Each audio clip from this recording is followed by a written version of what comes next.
and welcome to the podcast. This is Ron's Amazing Stories, where we play tales to take you away from today.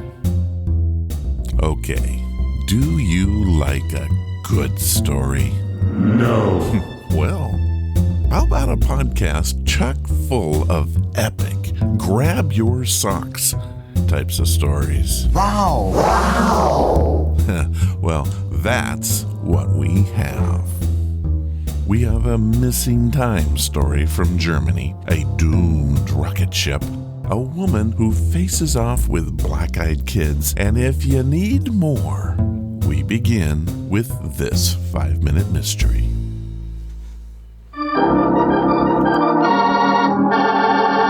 Another 5-minute mystery. This 5-minute mystery is being brought to you by the Red-Tailed Hawk. You know him, and you love to watch him fly. But did you know that he's a full-bred member of the raptor family? So next time you see them riding the air currents, watch your back, because the Red-Tailed Hawk is watching yours.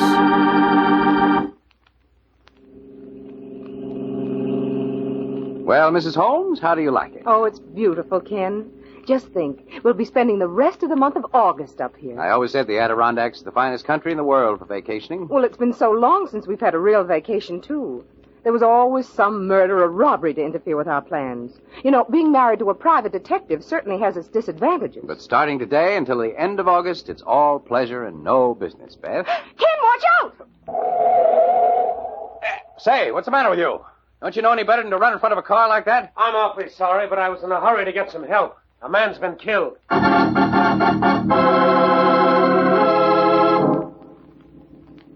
There he is, at the bottom of the cliff. What is it, Ken? Stay back, Beth. I wouldn't look over the edge if I were you. It's not a very pretty sight. I'd say that was about a 300-foot drop. You didn't have a chance. I told him not to do it. I told him not to. You knew him then? Yes, he was a friend of mine, Gordon Gray. Gordon Gray? Why, Ken, that couldn't be the Gordon Gray we met at the National Museum. He was curator of birds there. Did you know him? Only slightly. Had a few talks with him when my wife and I visit the museum. I'm an amateur at birds myself. Did you work with him? No, my name is Wallace, Carl Wallace. I was merely a good friend to Mr. Gray. Well, how did it happen, Wallace? Well, you see, Gray and I were walking along the edge of the cliff here. He invited me out on a field trip with him. He was pointing out some birds to me when suddenly he spied a hawk's nest on a ledge a little ways down the cliff. Where's the nest, Wallace? I really don't know. His eyes were so much keener than mine, he could pick out things like that almost by intuition. Hawks build their nests along the sides of cliffs, you know. Yes, he told me that once. Well, he said he saw some eggs in the nest. He'd like to get them. He started to climb over the edge, and I begged him not to do it. He fell? Yes, he'd gotten about 10 feet down the cliff when suddenly he seemed to get dizzy. He put one hand to his head, he wavered a moment, and then he fell. Oh, Ken. And he was such a nice old man, too. Yes, it's a pity anyone would want to murder him. Murder? Well, what's the matter with you? I just told... Nothing's the matter with me, Wallace, but things will be pretty exciting for you when you come up on trial for the murder of Gordon Gray.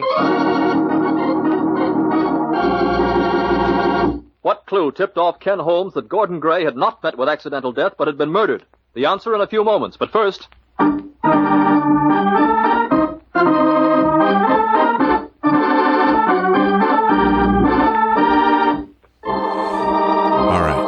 I checked the facts here, and hawks really don't nest in August. In fact, they're well done by June.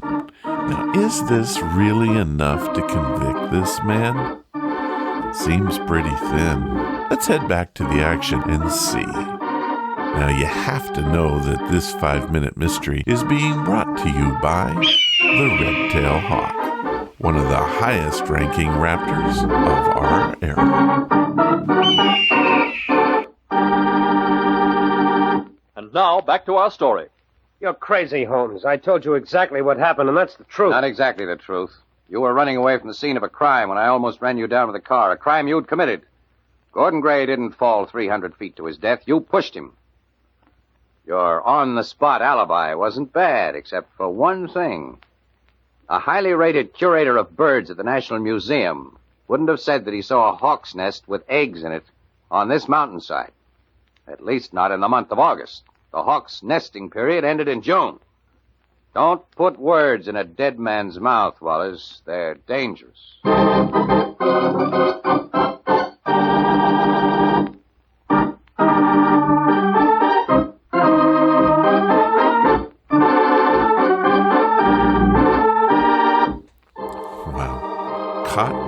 immature bird guy on vacation. Oh, wait, I should have said amateur. Why do criminals even try? This 5-minute mystery was brought to you by the red-tailed hawk. They are found all over the Americas and even in the West Indies. Want to know where the first birds were found? In Jamaica, man. It's true.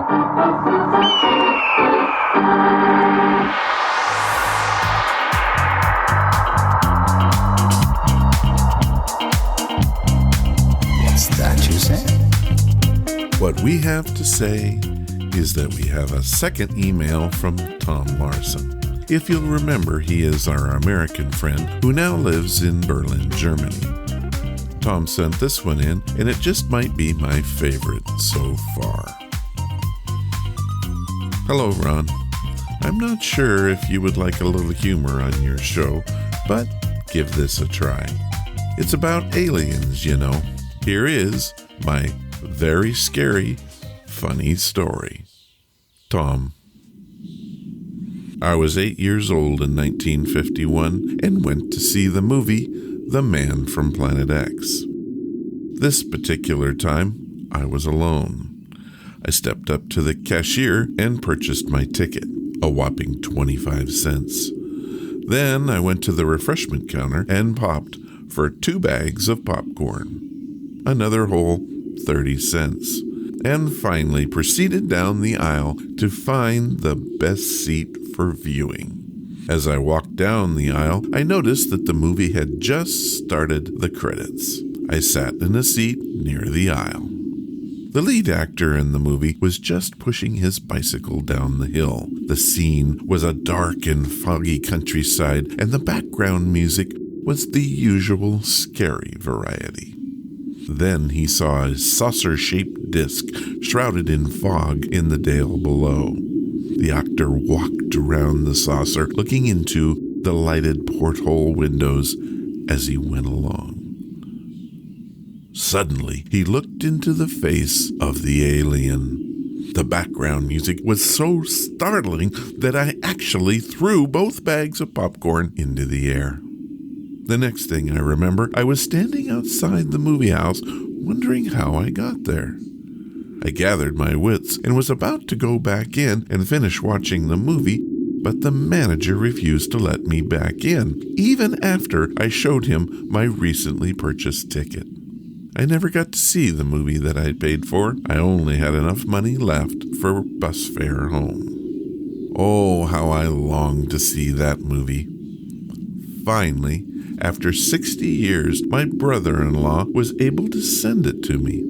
My taste has changed over the years, and it was a disappointing movie, to say the least.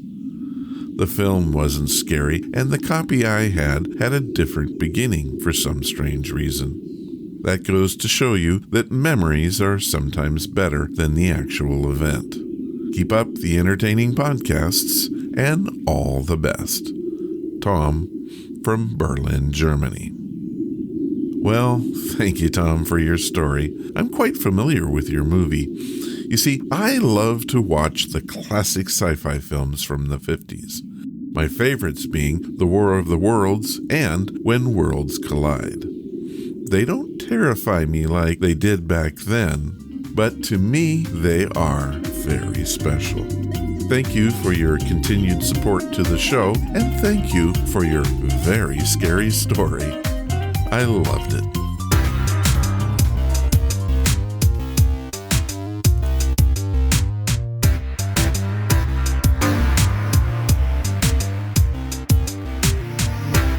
Our OTR story is something that is really hard to ignore. It was written and produced in late 1945, just after the bombs were dropped on Hiroshima and Nagasaki. A dark day in human history, to be sure. The actual tale takes place in the year 2000, which makes this sort of a science fiction story from a certain point of view. Trying to figure it all out makes the mind swim. The tale comes from the OTR series Lights Out and is a warning to the past, present, and the future. If you read today's headlines, nuclear war is still a real threat. one that should be dealt with before we face what they do in this story. It is called The Rocketship, and if it doesn't terrify you just a bit, you missed the point. Lights Out brings you stories of the supernatural and the supernormal, dramatizing the fantasies and the mysteries of the unknown. We tell you this frankly, so if you wish to avoid the excitement and tension of these imaginative plays, we urge you calmly, but sincerely, to turn off your radio now. Prophecy is an easy thing, for rarely is the prophet brought to judgment. Tonight I bring you a false prophecy, a play set at this hour, yes, 1 minute after 10 Eastern peacetime, but the years have moved onward to the number of 55. The place of our story is a great rocket speeding away from the moon. Yes, away, for the first trip to the moon has finally taken place, and a triumphant airship is now rapidly returning to the Mother Earth. Here, then, is a story about a tomorrow 55 years hence, September 20th in the year of our Lord 2000, on board a rocket ship. A play that is, I sincerely hope, a very false prophecy.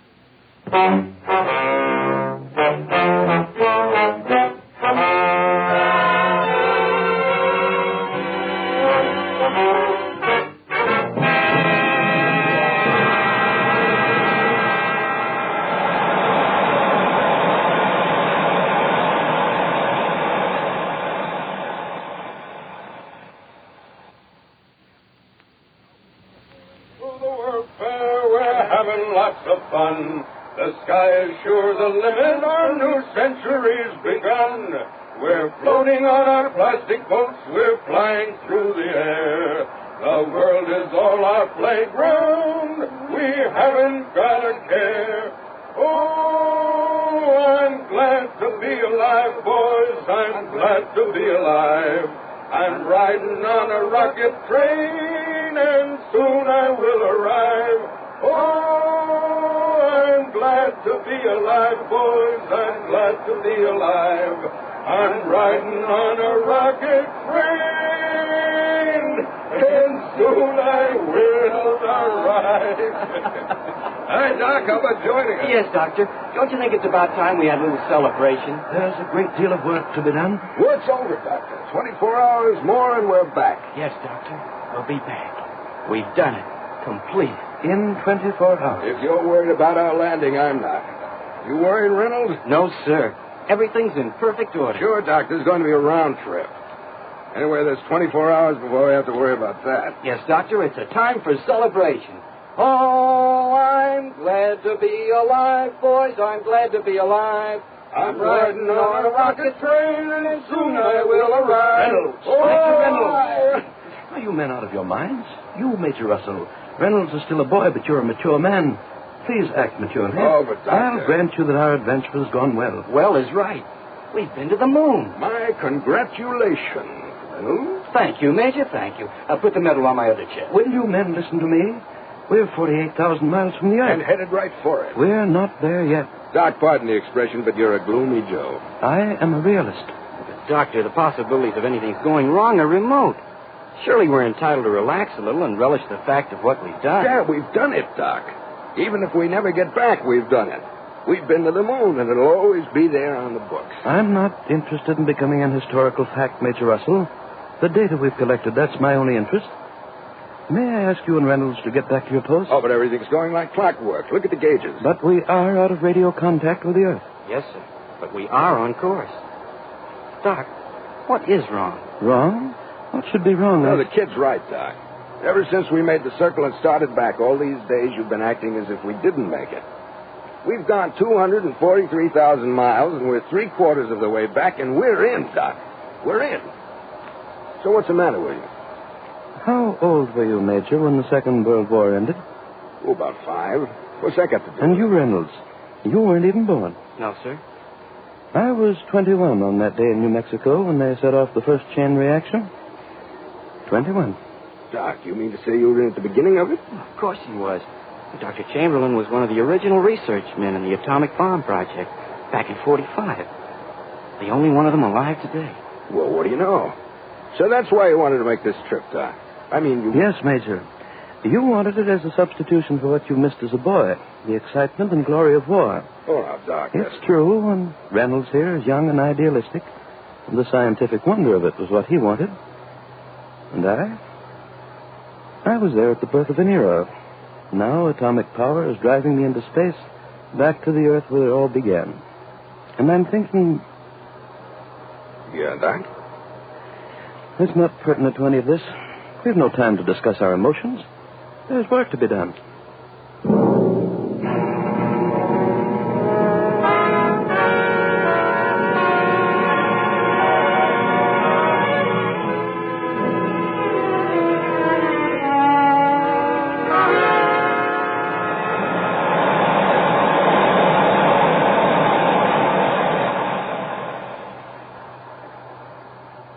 Airspeed, 23,486. Airspeed, 23,486. Interior temperature, 68.2. Interior temperature, 68.2.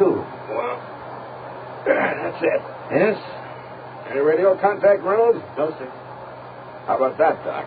Unfortunate, but not very vital. We're definitely on course. How much longer will it be, Doc? 10 hours. At the most, 10 hours. In the middle of LaGuardia Field. That's where I'd like to land. I hope not. Texas. Isn't that it? Sure. We'll hit the flats right on the nose. If the auxiliary jets work. They worked on the moon. They'll work on landing. We're the good luck boys, Doc. We can't miss. You have the optimism of a 16-year-old. Reynolds, you'd better get back to your radio. Try phone contact. Yes, sir. Major, check the jet temperatures. Right jet, 1580. Right jet, 1580. Left jet, 1583. Left jet, 1583. Speed, 24,832. Speed, 24,832. XR1 calling CQ. XR1 calling CQ. Hello. XR1 calling CQ. XR1 calling CQ. Hello. Any luck? No, sir. Put your transmitter back on automatic. Yes, sir. Why do you laugh, Major? I was just thinking about how many millions of telescopes are turned in our direction. Yes? What you said a few hours ago. I mean, about my wanting the excitement and adventure. That's true, you know. I'm 60 years old, and I guess I just lived for this chance. The Army hadn't okayed my going. Well, here I am. Once we land, I'll admit frankly I'm going to cash in on every bit of it and have myself a time. You know something? I get the feeling kind of depressed when I think it'll soon be over. Well, there's no reason for depression, is there? I couldn't answer that. Why not? You've been wondering, undoubtedly, why, ever since we left the moon, I've been acting strangely. That's right. I've never believed in predestination, and yet there's been sort of a motivation of fate in my life. At 21, I was part of that research team trying to adapt atomic power to military purposes. When that first bomb went off over the New Mexico desert, a newspaper man repeated the words, "What hath God wrought?" And no one quite knew. I've been waiting 55 years for the answer. I think I found it a few hours ago on the moon. And it's an answer full of horror.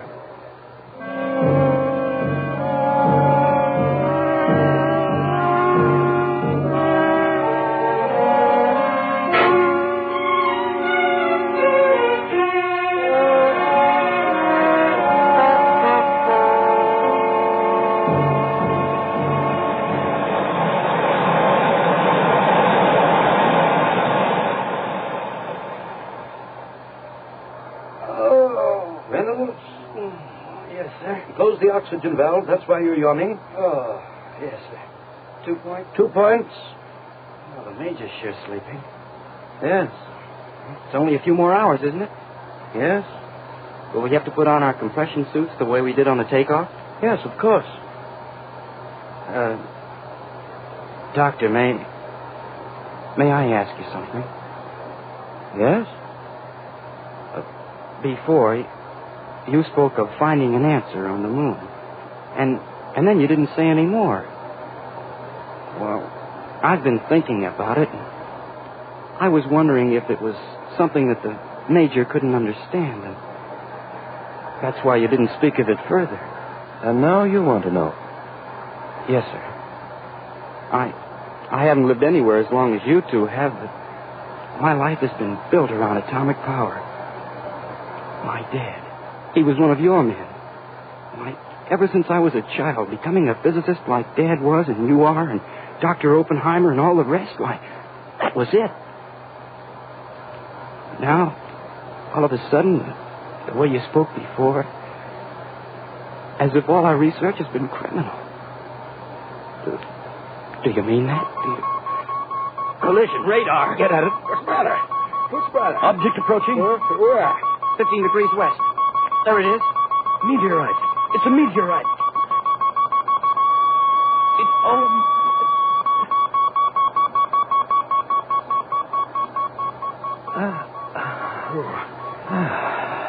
That was the closest. It was indeed. Be sardonic indeed to collide with a meteorite at this point in our journey. I use a stronger word than sardonic, Doctor. Yeah, like fatal. It's all clear. Well, I better get back to... No, Reynolds. Reynolds, you asked me a question before, and I want to answer it. You too, Major Russell. I want you to hear this. Sure. Reynolds overheard what I said to you, that I'd found the answer to a very old question on the moon. He said that he felt that somehow I thought all of the research on atomic power had been criminal. No, young man, I don't believe that. Not at all. Criminal to know more about a way of nature? No.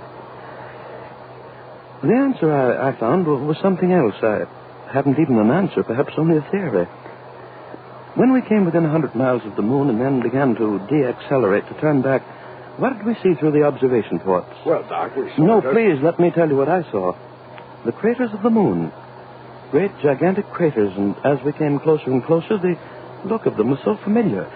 Not because I had seen them through telescopes and in photographs, but for some reason that I couldn't quite understand. Craters of the moon, and suddenly, at the very moment when we'd come as close as we dared and our ship swung in an orbit to return, suddenly I knew. It was a memory of another crater I had seen 55 years before in New Mexico from an observation plane high over the ground a few hours after the first atomic bomb had lit the sky with a new sun. Yes.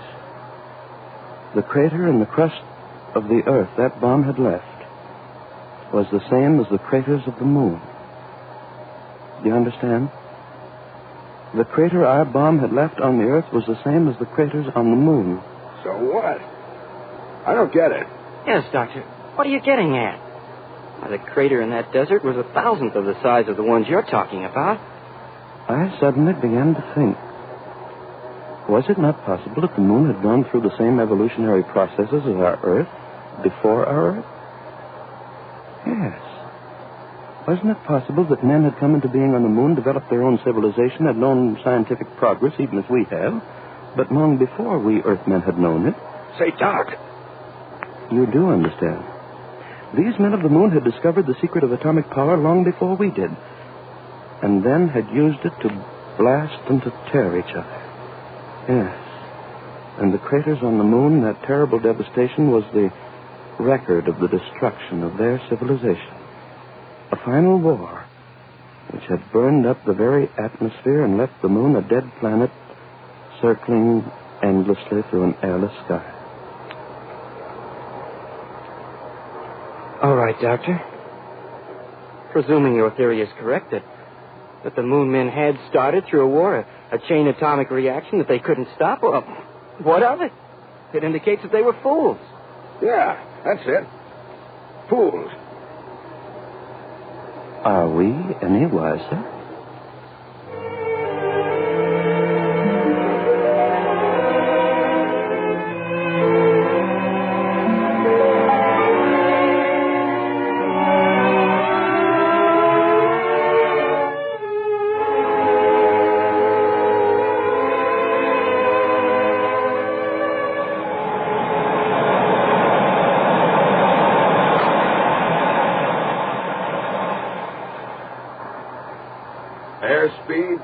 482. You'd better cut it down. Right, how much? About 15%.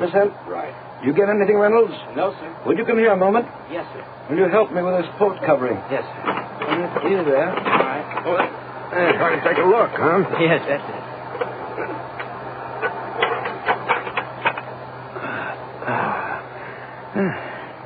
There she is. Mama Earth. Reynolds, the cameras? Yes, sir. How much should I run, Doctor? Put it on automatic exposure. Yes, sir. 6 more hours, eh, Doctor? Or less. Sure we haven't made a mistake and headed for Venus. What are you... That was just a bad joke, Doc. No, there's no two ways about it. The outline of the continents, we can't make any mistake about that being our home address. I wonder how much they can see of us. What are we, 6,000, 7,000 miles out? You know, this reminds me of the time about 25 years ago.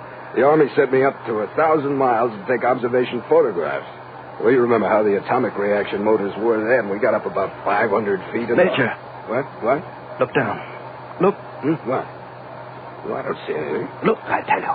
Reynolds, come here. What's the matter? Something wrong? Well, the doctor says there's... Reynolds, look. You see? Yes. What is it? I see it, too. Bright lights going on and off. What's going on down there? Doctor, are they signaling us? Are they signaling? It's 6,000 miles. Why? Why should they? That's right. There's no such plan. Look at it. It is lights going on and off. But they're all from one area. Can you make out where? North America.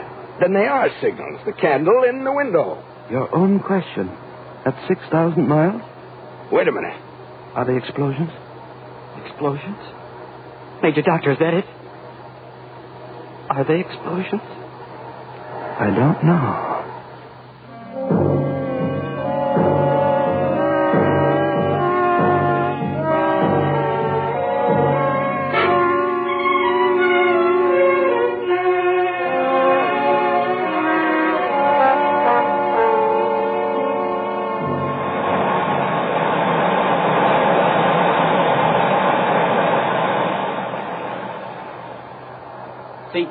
CQ, hello, CQ. Oh, I'm sorry, Doctor, I can't raise anyone. Doc, come here. Yes, but... Look, the closer we get, they are explosions. 3 more hours, we'll know. I want to know now. Reynolds, what's the matter with you? Why can't you make radio contact? I'm doing everything I can. Major. Doc, what is... Craters. Look. Craters. Craters? At this altitude, you couldn't possibly... After each flash, I do see them. Okay. What does it mean? Well, what are you looking at me like that for? What does it mean? Dr. Major, something's coming through. Oh, well, it's about time. I can only hear it faintly. What? Please, let me listen. United States. What? Reynolds, what is it? Tell us. Boys, I couldn't quite make out. He said... Said what? Tell us. War. He said war. Blasting the United States off the face of the earth. Blasting? It's a joke, isn't it? Isn't it?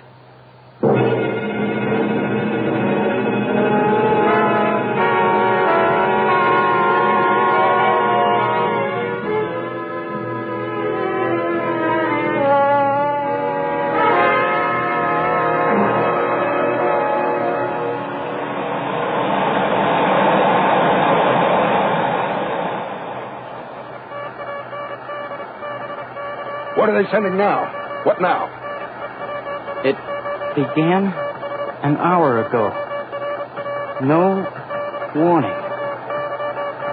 Projectiles radio controlled. Point of origin unknown. Oh, it stopped again, the transmission. It's enough. Where's the International Police Force? What's being done about it?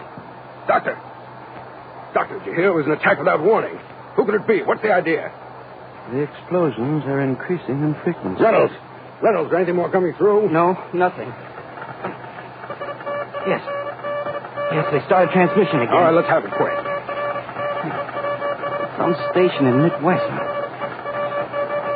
can't get the call letters. Who cares? He says it's hell. Ground shaking. No bombs landed near, but air reconnaissance. It's so garbled I can hardly make out. Well? It started an hour ago. Everything burning. Now it's stopped again. There's nothing. Doctor, in heaven's name, what do you think it's all about? Stop staring out of the window and talk to me. What are they doing? What do you mean, what are they doing? They're bombing us, blasting us. It's war, but who? We've got to find out. Reynolds, find out who. What? It's no use. There's no transmission. Doctor, those bombs, where are they coming from? Can't you tell by the trajectory? At this distance? And what difference does the face of the enemy make? It's happening, that's all. Smashed them. I always said we should have smashed them. Exterminated them 50 years ago. Oh, they were so peaceful for so many years. And the flashes are increasing in frequency. Reynolds, get on that radio. I'll try again. I've got to know who. The devils. We had agreements with everyone. The international devils, all of them. Call them devils. I don't even know who they are. Reynolds! You get anything? No, I don't. Doctor, faster. Let's get down there faster. Let's open it up. You know better than that. We're entering atmosphere. Increased speed, we burn up like a meteorite. But I'm an army man. All my life I've been coming trained. through. What? The bombs. Nothing can. I can hardly make it out. Keep at it. Panic. Paratroopers. Who? Last message from United States of... It's ended. There is no more.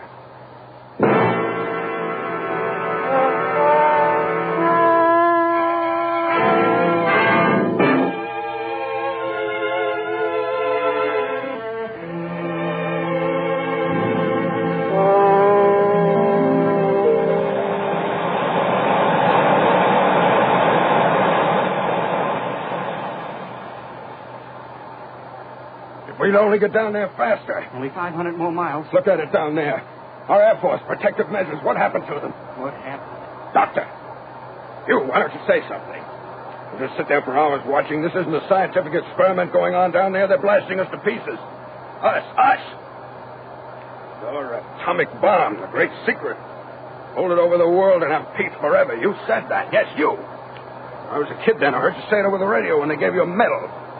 Hold it over the world and have peace forever. Well, what do you got to say now? We had a wonderful 55 years. What? Everybody had a wonderful time.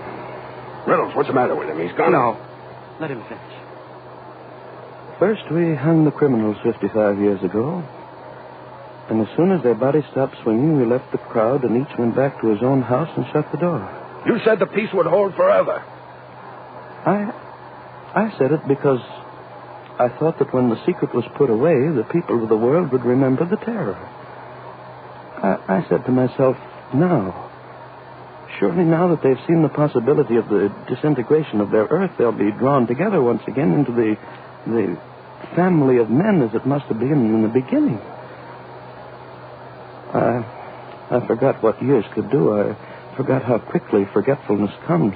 I forgot that in only a few years, Hiroshima and Nagasaki would be only yesterday's sensations for a nation eager for sensations for today. You keep asking me who's sending those bombs against us. Who? I tell you, we're sending them against ourselves.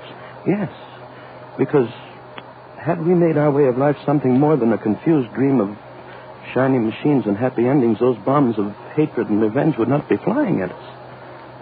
I said the peace would hold forever because I thought that out of that war at last men had learned that there was no defense against hatred and revenge, but the defense of education for the unity of people. It was a race, gentlemen, against time. And we wasted our last 55 years running backwards on a track of chromium and plastics. And so we've lost. Forever. No. We've never lost. Look, the blasts are increasing in frequency. There's nothing left. Nothing. We'll start someplace else. We'll build... Doctor, look. The color of the blast. Oh, dear God. What? What? Doctor, it's nitrogen, isn't it? Nitrogen? What? The fools, the everlasting fools, I warned. The blast. More and more. They started something they couldn't end. The color of the blast, they've set off hydrogen atoms. I don't know what you... We used uranium, plutonium, and when the initial blast was over, that was all. But hydrogen, that's part of life.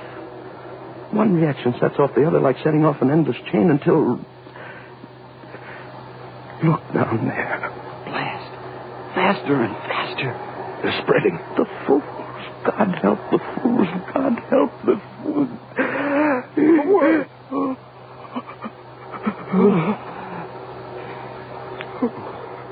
It happened. The sheet of flame. Around the earth. Doctor, tell me, what is it?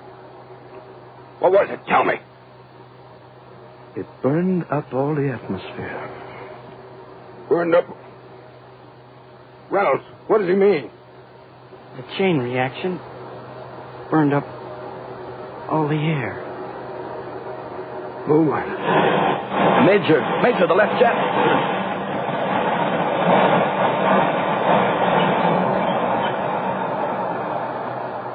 It's all right. It's all right. All right. Where are we going? Can we go down there? There's no air, no life. The moon, the earth, the same.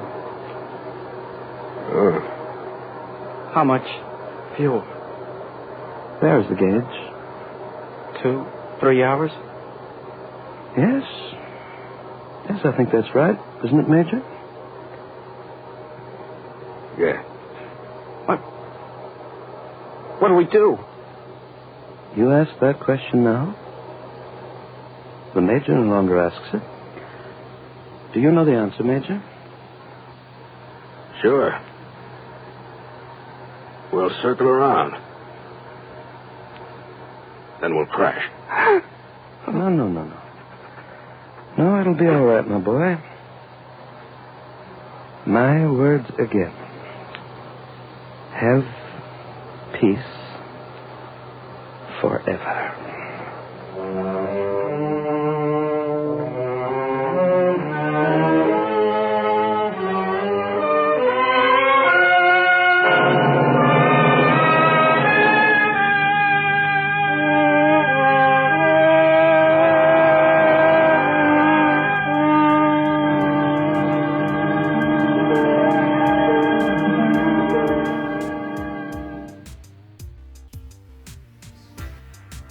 Think about this for a minute. In this 1945 sci-fi drama, they have man's first moon flight in the year 2000. History tells us that we landed on the moon in 1969. Some say we were not ready then, others say it didn't happen at all. One thing is for sure, they captured in this story all of the drama of what that first trip must have been like. I loved this story. It was dark, gave little hope, but it should be a wake-up call to us all, even today. Events like North Korea are only reminders that we cannot comprehend what such a war would do to us as a people. I say, shut it down. Shut it all down.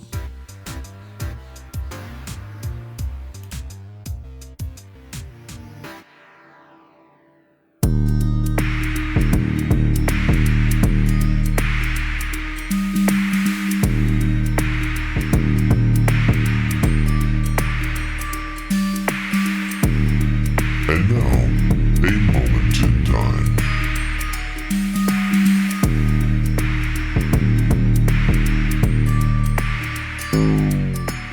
The date is August 6, 1945. The nation is waking up to a brand new world. America has just dropped the first A-bomb. What you're about to hear are 3 different radio broadcasts. The first from American soil, the other 2 from the British point of view. This is meant to be a follow-up to today's OTR story.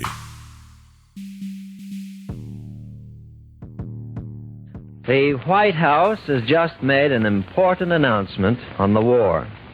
And to bring you this story, we interrupt our program to take you to Washington.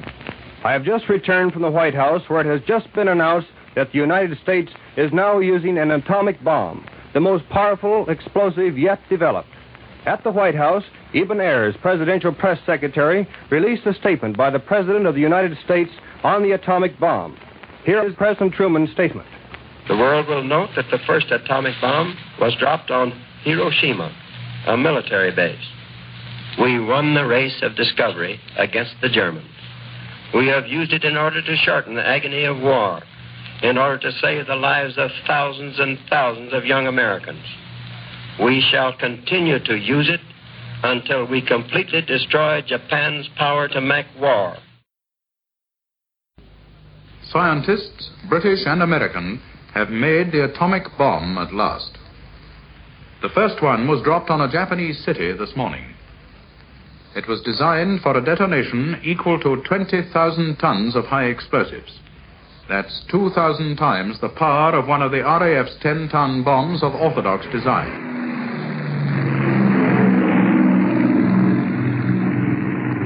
At the time of the explosion, we were wearing Polaroid welder's glasses. They were so dark that even the tropical sun showed through them as nothing more than a vague pinpoint of light. Even then, the explosion, when eventually it came, was so bright that it had the same effect as if night had been turned into day. A few seconds later, when it was safe to take off our glasses, we looked out towards the target and saw a vast ball of fire. It was about 2,000 feet in the air and half a mile in diameter. This fire, which generated almost 10 million degrees of heat, began rocketing up into the heavens at a speed of something like 20,000 feet a minute. After 15 seconds, the flame had died out and turned into a cloud. Exactly what that cloud looked like, I do not suppose any words will ever describe. Unlike any other phenomenon the world has ever seen, it was possessed of some diabolical activity, as though it were a horrible form of life. Its heat was so great that even at a range of 20 miles, we could see the dust from the earth being sucked up into the air like a vortex. The cloud rose to a height of 60,000 feet in less than 5 minutes, and there it stayed. On flying close to it, we saw that its color was a sort of luminous yellow, like sulfur. Throughout the whole time it remained a boiling, turbulent mass, and continued expanding until it reached some 2 miles across. We knew from what we had been told that its activity would destroy anything that came within its reach, and therefore we stayed out of range, some 5 or 6 miles away.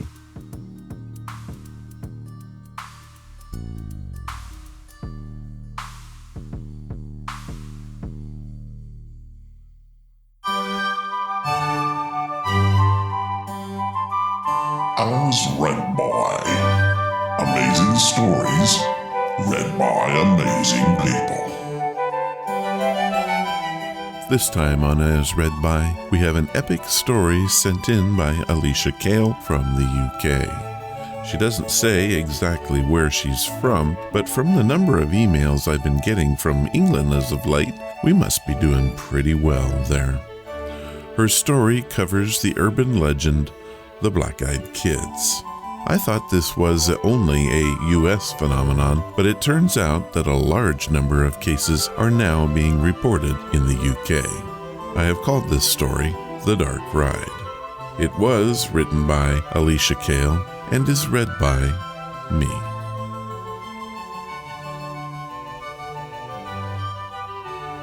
Reading and hearing the stories, I've always been a skeptic. Stories of alleged first-hand experiences, hauntings, possessions, they're all well and good for a quick chill or a cheap thrill, something I read to get my heart rate up. Getting scared can be fun sometimes as long as you don't overdo it. In the light of all this, I've always been a very fact-based person. If it exists, well, okay then. But if the thing in question is not testable and verifiable, then it doesn't exist. However, one night, one long, terrifying night, still haunts me to this very day. It showed me the proof that black-eyed kids are real. My story begins when I left my mom's house. I had gone over to visit because my father had passed away and she wasn't taking it well. I knew that she needed support, and I was more than willing to go visit and keep her company. But it was getting late and it was time to head home. My mom lives in the suburbs. Tidy lawns, plenty of neighbors, paved roads, and even though the street lights were lit, the world seemed somehow cast in shadow. The night just didn't feel right. Sliding into my car, I revved the engine and waved to my mother, who was standing in the doorway. She waved back and mouthed the words, "Be careful," and I smiled. I backed out of the driveway and decided to take the back way home that night. In hindsight, that might not have been a very good idea. I live out in the middle of the country, in the old farmhouse which I grew up in. My father always told me growing up, "Don't go out at night and beware the devil."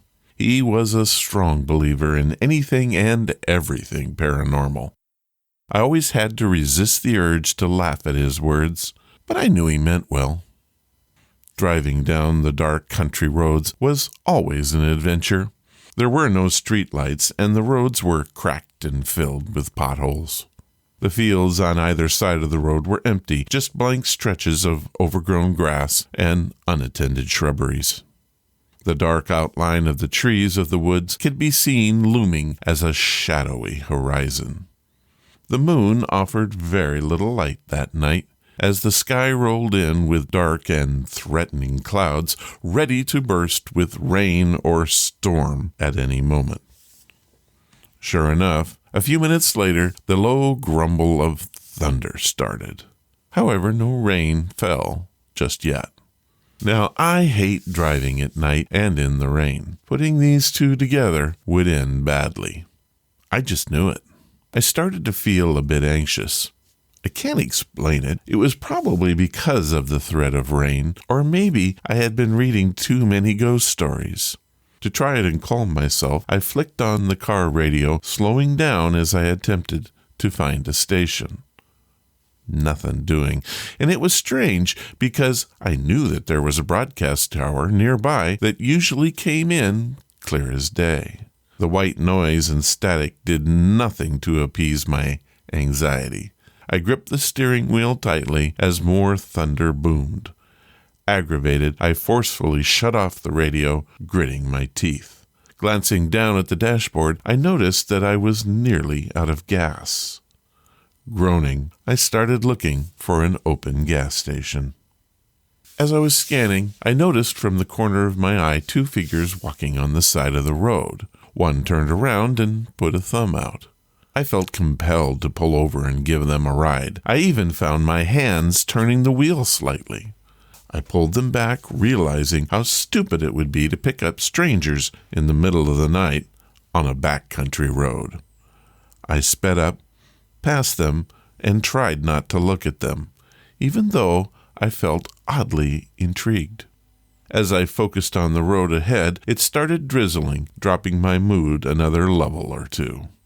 A few seconds passed, and I took a look in my mirror at the 2 figures. It seemed if they were walking faster now, and one no longer had his thumb out. Looking back at the road, I almost missed a sign that alerted me of a gas stop up ahead. I let out a sigh of relief and slowed down. Soon I was pulling into the gas station as the rain started to pick up. The store was closed, but luckily they had a 24-hour gas pump service. I shut off the car and hesitantly got out. I still had not been able to shake that nervous feeling from earlier that night. I stood under the light of the overhang, trying to figure out how to work the pump. I fumbled about as the rain began to fall even harder. I finally got the pump into my car by forcing my hand to stop it shaking. Suddenly, the lights started flickering wildly, a couple going out altogether, a clap of thunder, a flash, and then the temperature dropped. I had a feeling, and I turned around facing back towards the road. Across the street were two dark figures walking slowly towards me. Again, I fumbled with the gas pump. I was shaking hard now as the thunder boomed once more, and I looked back up. The figures were now at the entrance of the gas stop. My breath was quick and shallow.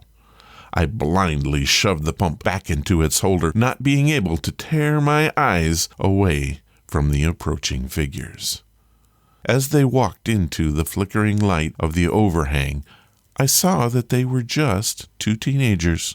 They looked ragged, frozen, and soaked to the bone. I straightened up a bit, still terrified, but another compulsive feeling overrode my fear, and I felt obligated to talk to these two. I slid into my car and dropped my keys on the floor. I cursed myself as I leaned down, grabbed them, and sat back up. A warm rush of fear surged over me as I came face to face with one of the teens. I rolled down the window just a bit, and he spoke. "Can you give us a ride into town? We missed the bus and are cold and tired." He spoke slow, and something about his voice was not quite right. A cold chill swept down my spine, and I opened my mouth, but no sound came out. Clearing my throat, I glanced at the dashboard and at the keys in my hand. I'm sorry, but I'm not going into town," I stuttered, keeping my eyes down and trying not to look at the kids. The teenager's voice was harsh as he insisted for a ride. I told him no and managed to look up. A horrible, chilling sight greeted me. I looked the kid right in the eyes, and they were blacker than the night, pitch black. No discernible pupils, and no whatsoever showing. They were pure black, deep brooding, and yet surprisingly intriguing. My fear got the better of me, and I quickly turned the key and my engine revved to life. I thanked God, which I had never done before that night, as my car pulled away with the kid bashing it with his pale fist. He was still screaming for a ride as I was speeding down the road. I apologized to my father for not listening to him. He was right about the devil. I pulled into my driveway and right onto my lawn. I had no intention of spending any more time outside than needed. Sinking into a chair next to the front door, I shivered uncontrollably and began to cry. I was still thinking of the two dark figures who probably stood at the end of my driveway. I'm just going to have to put this one into the wow category. It could very well be the best written epic story we've had to date. Kudos to Alicia for her storytelling skills. It had me going from the start to the finish, and it was a breeze to read. At one point, I had to stop and shake out the shivers that had come over me. Thank you, Alicia, so very much for sending it in. If you have a story that you want to share with Ron's Amazing Stories, just do it. You can use the contact page on the main website or just send it to ronsamazingstories@gmail.com. Remember, it's your stories that fuel Ron's Amazing Stories.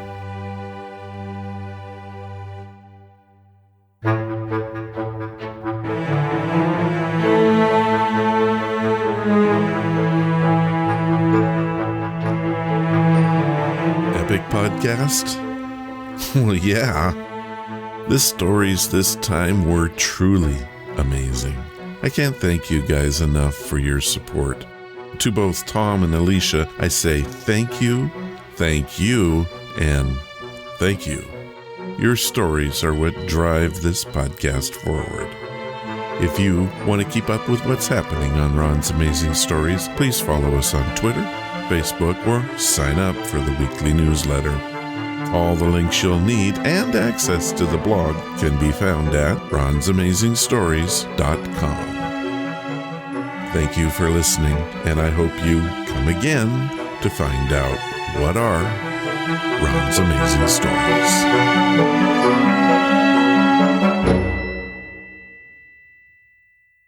All of the vintage audio used in the podcast is believed to be in the public domain. Ron's Amazing Stories does not own the rights to any of the old-time radio used here. If you hold the rights to any of the shows played, please contact us immediately at ronsamazingstories.com.